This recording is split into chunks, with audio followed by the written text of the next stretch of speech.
Hey, bonjour. Eh ben, bienvenue. Alors, comment on arrête de juger? C'est quoi juger? Vous connaissez la différence entre juger et constater?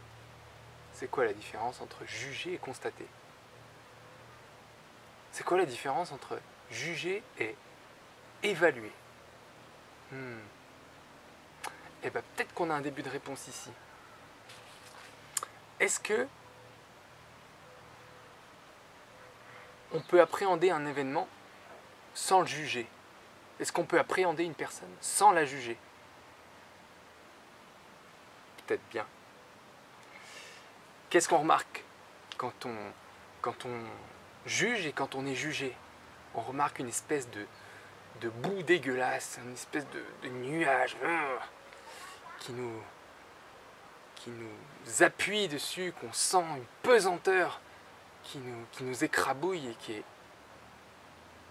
qu'on ressent négatif. Ben ça, on ne le ressent pas quand qu'une personne nous prend tel qu'on est, qu'elle constate la manière dont on est seulement. Donc constater, c'est objectif, c'est passif, c'est un lâcher-prise sur ce qui advient. Juger, par contre, c'est se mettre en position d'arbitre. Et ouais, je me mets, je suis le juge, moi. Et du coup, j'évalue, je range, je classifie. Donc position d'arbitre, et du coup, ça donne lieu à une condamnation. Et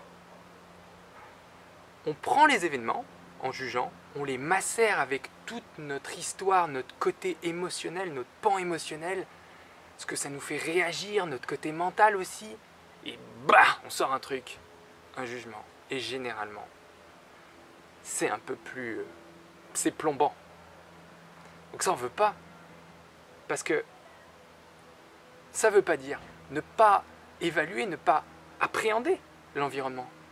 Parce que, est-ce qu'un animal juge? Il paraît que non.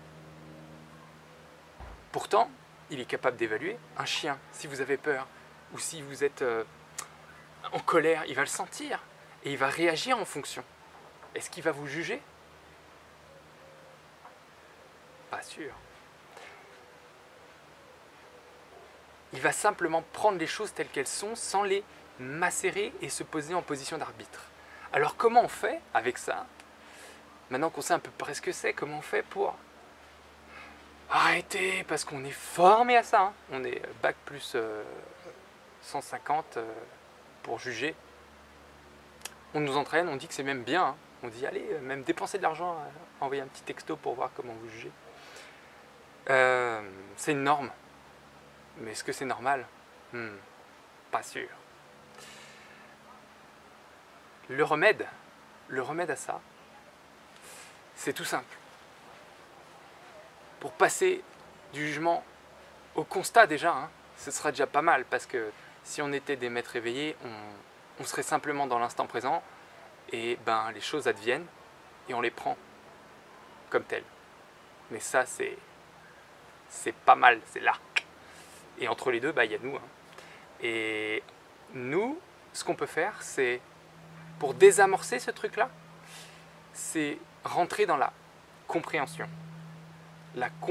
d'autrui ou d'une situation. La compréhension, je vous lis la définition du Larousse: sympathie, indulgence, esprit de conciliation qui procède d'une connaissance du problème. Donc je connais le truc, mais je concilie, je suis indulgent avec, ou de difficultés rencontrées par quelqu'un.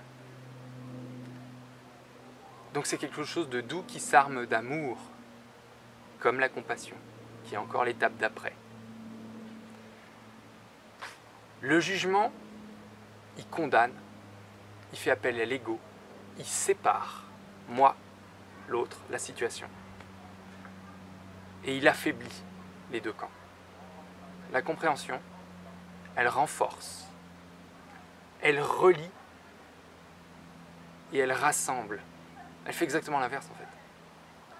Pourtant ça se ressemble, mais c'est exactement l'inverse. Eh, il n'y a plus qu'à. Plus facile à dire qu'à faire. Ah, je suis bien d'accord. Mais bon, c'est en faisant une petite marche, puis une petite marche, puis une petite marche que on va alléger le quotidien, le nôtre, et on va alléger le monde. Au revoir!